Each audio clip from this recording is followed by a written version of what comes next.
जय हिंद दोस्तों। आपके इस वीडियो में मैं आपको बहुत कुछ महत्वपूर्ण जानकारी दूंगा।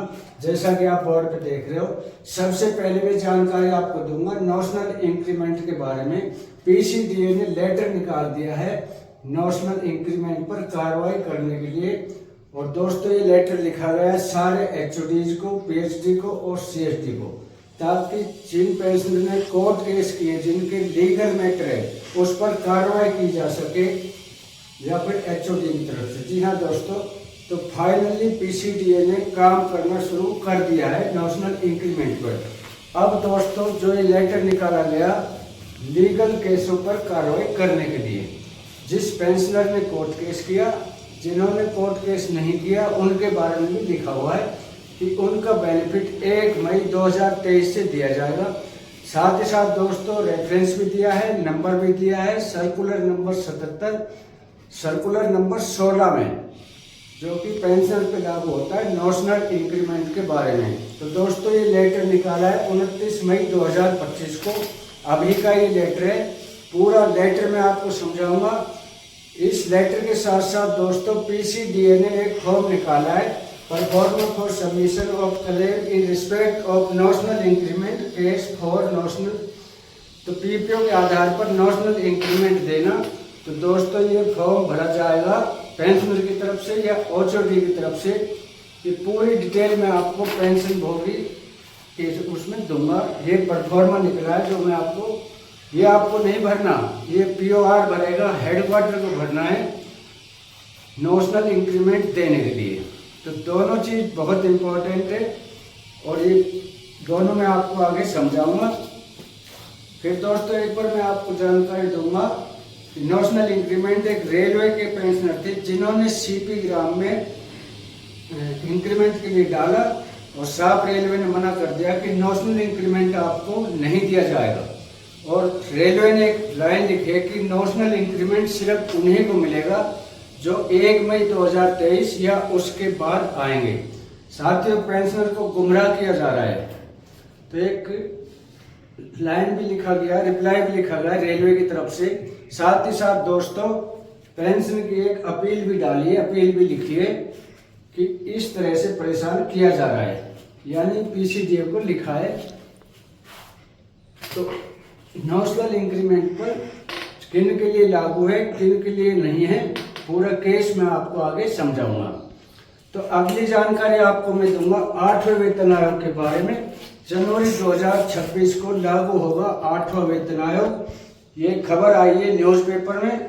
इसमें बताया जा रहा है कि जनवरी 2026 को लागू होगा 8वां वेतन आयोग। इस पर हम आगे बात करेंगे। एक और मैं आपको जानकारी दूंगा एफएमए के बारे में।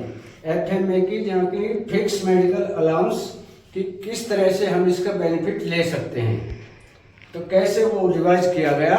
जी हाँ दोस्तों, ये वीडियो में आगे बढ़ने से पहले आपसे एक अनुरोध है कि यदि आप मेरे चैनल में नए हैं तो आप मेरा चैनल सब्सक्राइब अवश्य करें, जिसका नाम है जय लक्ष्मी संस्कार स्कूल।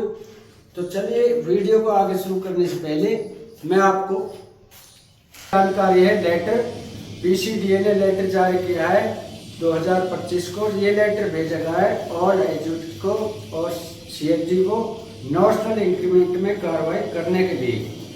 सब्जेक्ट है इसका processing of legal court case grant of in respect of who retired from central government service on 31 जून 2025। जो जून में रिटायर हुए उनको जुलाई का एग्रीमेंट देने के लिए, और जो दिसंबर में रिटायर हुए उनको 1 जनवरी का इंक्रीमेंट देने के लिए। या इसका फाइनल रिप्लाई हो गया, जजमेंट आ गया है, नेशनल इंक्रीमेंट देने की कार्रवाई की जाए डिपार्टमेंट के द्वारा। तो सारे एचओडी को और सीएचडी को ये आदेश जारी कर दिया है। अब क्या लिखा है ये समझना बहुत जरूरी है। ठीक, तो इस लेटर में लिखा है in order to implement to order of reproval pertaining to grant of national increment to who retired on, यानी जिन पेंशनर ने कोर्ट केस किया था, जिनके लीगल मैटर है, उनको आगे फॉरवर्ड किया जाएगा नेशनल इंक्रीमेंट देने के लिए। ये आदेश दिए हैं सभी डिपार्टमेंट जिसमें पीओआर भी आता है और पीओआर भी आपका केस फाइनल करेगा नेशनल इंक्रीमेंट के लिए। Claim will be submitted on duly filed proforma attach with required supporting document as detail given below. ये परफॉर्मा एम्प्लॉय नहीं भरेंगे, जो डिपार्टमेंट है जैसे पीओआर हो गया या एचओडी हो गया वो भरेगा।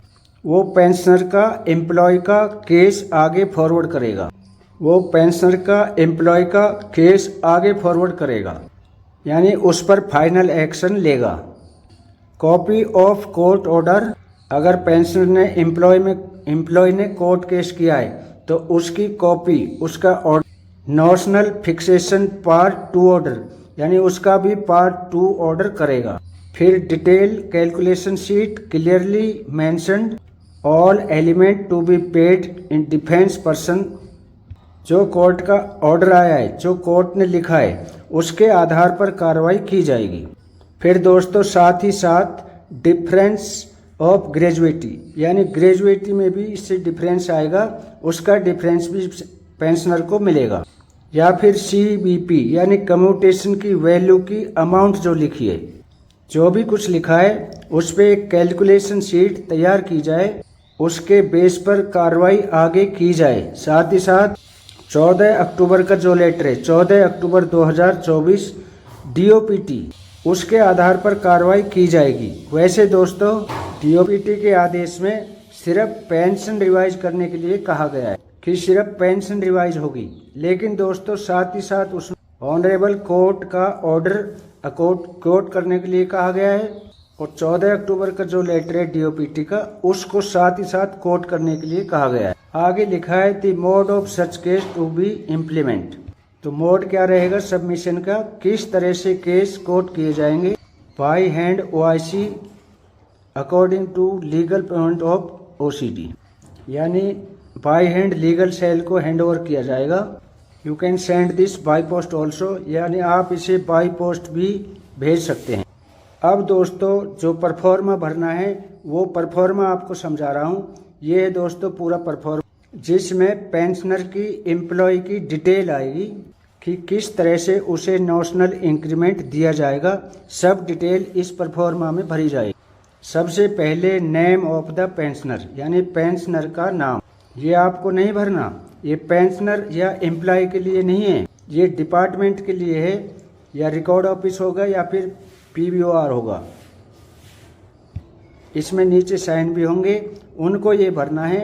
नेम ऑफ द स्पर्श का pension PPO number, date of retirement, और इन केस ऑफ 2016 pre-2016, यानी यदि 2016 से पहले के हैं। फिर इसमें नेशनल इंक्रीमेंट देने से पहले पे बैंड, यानी पहले की पे कितनी थी, बेसिक पे कितनी थी, वो डिटेल भरना है। ग्रेड पे कितना था, फिर नेशनल पे 1116 लेवल के कितना है, फिर पे इन लेवल रुपीज उसका यहाँ पे अमाउंट। फिर दोस्तों पे after consideration of national increment, national increment देने के बाद कितनी पे डिसाइड हो जाती है। एक तो नेशनल इंक्रीमेंट देने से पहले, दूसरी नेशनल इंक्रीमेंट देने के बाद। यहाँ पे नेशनल इंक्रीमेंट देने के बाद कितनी पे हो जाएगी, यहाँ पे पे बैंड, लेवल, ग्रेड पे और फिर बेसिक पे, यानी कितनी बेसिक पे हो जाएगी नेशनल इंक्रीमेंट लगने के बाद। फिर उसके बाद ऑन और आफ्टर 1/1/2016, सबसे ऊपर था जो 16 के पहले आए हैं, और उसके बाद है जो 1/1/2016 के बाद आए हैं। पे बिफोर नेशनल इंक्रीमेंट। दोस्तों जानकारी नेशनल इंक्रीमेंट और फिक्स मेडिकल अलाउंस के बारे में। तो साथियों फिक्स मेडिकल अलाउंस तकरीबन बहुत कम जो पेंशनर है उनको इसकी नॉलेज है, और ये फिक्स मेडिकल अलाउंस ये बार बार इसका चेंज किया जाता है। अभी इसका लेटेस्ट क्या है उसके बारे में हमने आपने बताया, और नेशनल इंक्रीमेंट के बारे में बताया, जो कि बहुत ही इम्पोर्टेंट है। तो ये थी आज की जानकारी अच्छी लगी हो तो वीडियो को लाइक शेयर और सब्सक्राइब करें। आज के लिए इतना ही, कल फिर मिलेंगे इसी तरह की नई व अन्य किसी महत्वपूर्ण जानकारी को लेकर। तब तक के लिए जय हिंद, जय भारत।